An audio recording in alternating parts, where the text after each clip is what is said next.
There was an Amber Alert a few days ago in Milwaukee, and it gained national attention because of the recorded footage of the kidnapping. I'm going to play the clip right now. Quickly, you'll see in the footage on the screen right now, there's a little boy riding his bike in front of the Ring camera, and then the kid goes off camera. But then you see a white car reverse and start heading towards the child. Now, the child got kidnapped at gunpoint by a dude wearing a hooded sweatshirt and a black face mask. I think he was wearing a shiesty, so he's either a crash out or a bozo or both. Now, what really got people shook here, and I'm gonna play the audio, but this is just a warning. It's gonna make your heart sink. You're gonna hear this child who is getting kidnapped at gunpoint screaming for his dad.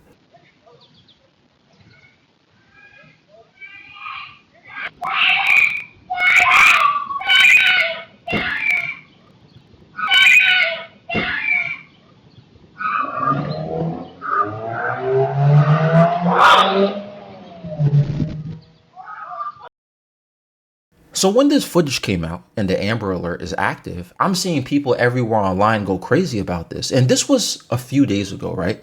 The audio is still affecting me to this day because it's gut-wrenching. It's unpleasant to hear. I was going to make a video about this a few days ago, but I scrapped the video. I didn't put it out because I felt like my take on it was very insensitive and I'm shaming the victim. Not the kid, but the parents involved. But now I find out my suspicions were correct and I had every right to feel that way. When I saw this clip and I read what had occurred, it puzzled me. Why would masked men kidnap a child at gunpoint? We hear stories all the time of weirdos kidnapping children, but at gunpoint, wearing a ski mask, wearing a shiesty, a 7-year-old? This seems deeper than it actually is. There's more to this, 100% more to this. But I didn't want to speak on this if the kid is still missing, and I don't really know what's going on here. Eventually, less than 24 hours later, the child was found, safe and unharmed, besides psychological damage from being kidnapped at gunpoint by masked men, right? So then the footage came out from another angle, right? Another Ring camera. Now, as you can see from this angle, these masked men were chasing after somebody. They were chasing the father. Look at the top right of this clip when it starts, at least. I want to keep replaying it here. You can see that there's a man running into the house. That's the 7-year-old child's father. So what really happened was, and this is what I meant, I knew something was up. What really happened was this guy had people looking for him, but he's outside with his son. He sees a car pull around and says, "Hey, every man for himself," and runs for his life.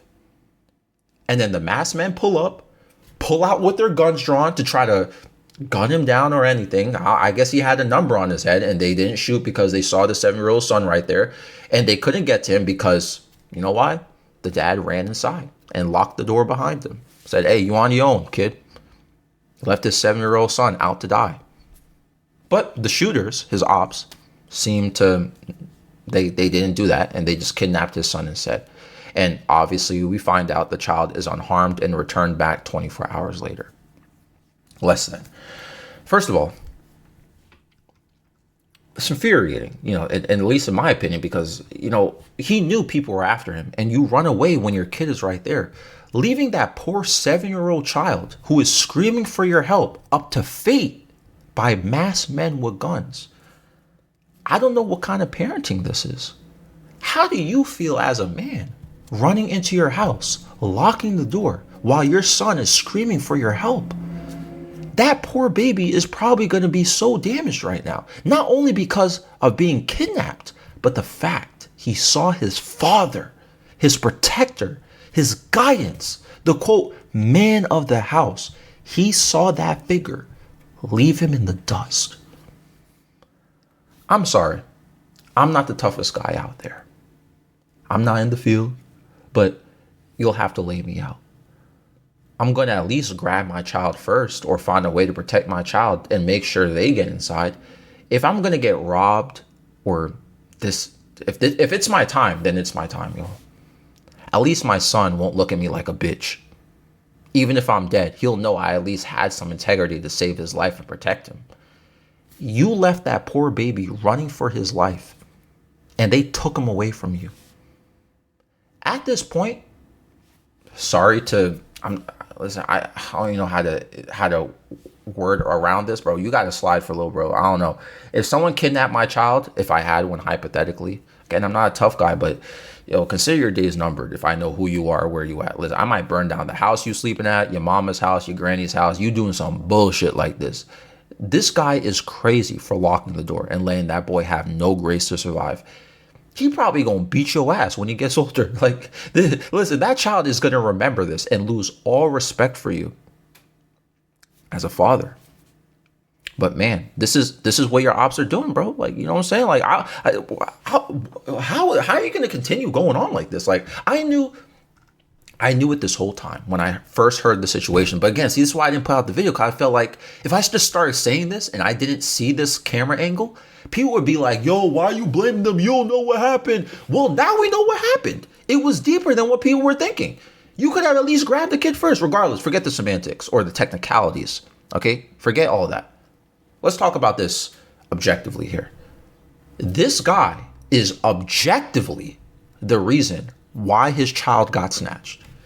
You can't paint any other narrative around this. You can't justify any other means. This guy was clearly involved in some street nonsense, probably owed someone money or something, and then now he has a target on his back and his family isn't safe, right? Because he's involved in some street stuff. And then when it's time to protect your family, knowing that you're in some rough situation, some street stuff, you run away. It's over, bro. Hang it up. Hang it up, bro. Yo, did you even chase after the car when they kidnapped your baby? Like, yo, did you chase after the car at least, bro? This dude probably stayed inside and booted up NBA 2K. You're not supposed to run and leave your child in any situation. In any situation. Guns drawn, it don't matter. Get laid out. I'm sorry to say, get laid out right there. Let me at least say something positive, though. At least you and your son are safe. Apparently, the father, I won't even want to say apparently, but because I'm going to show you guys something in a second. It's the thumbnail of this video. So the father who ran away and locked the door behind him and said, every man for himself, is trying to defend himself because even the police are telling him that he's a cornball for leaving his son. The police are even saying it. He's crying online about, y'all are calling me the bad guy. I was going to get robbed. They were trying to rob me. Okay, nigga, get robbed. It's your job as a father to protect your kid with your life if you need to. It's your job to do that. Look at what he posted. Like, this is what I'm talking about. I can't even read this. His name is Mal785. Oh my God. Niggas, as usual. Got to put your hood name in, bro. Like, yo, what is this guy got like a Pokemon number, like a Pokédex number. Isn't that Tapu Koko in Pokemon, the 785, the index? Just to summarize, as a translator, y'all painting narratives. The police treated me like a bad guy too. It's all good, y'all, as long as my baby is straight. Baby isn't straight, by the way. And he's like, the police locked me up for questioning all day while my baby was missing. Free Top P. What is this nigga talking about, bro? Yo, saying free the homie in the middle of a rant like this? Niggas. Then he says, oh, nobody none but Baby J. Then put 785 in emojis. Man. Oh. I just don't get it, bro. I just don't get it. Yo, just log out. Just log out, man. Bro, what?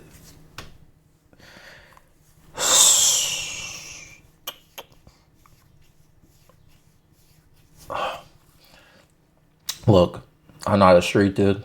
Many people aren't who are judging the situation. We don't know how we would react. We're not in that type of situation, right? Fight or flight is a serious thing. Okay?